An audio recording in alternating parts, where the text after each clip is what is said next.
there's about almost 160 countries in the world that recognize this human right to a healthy environment.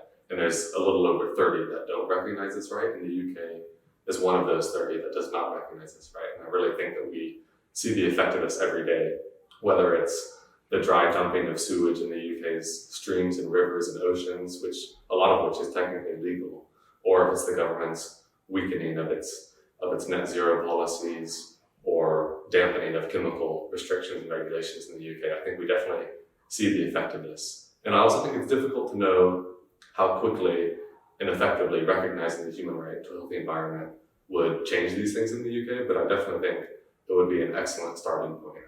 And on top of that, I also think it's worth having the discussion around recognizing the rights of nature itself in addition to the human right to a healthy environment.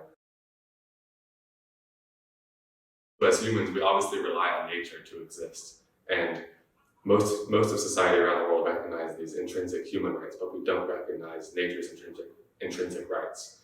And that's something that we rely on and can't live without. I think it's important to recognize nature's rights as well, to continue navigating the climate crisis and build a more symbiotic relationship between humans and nature.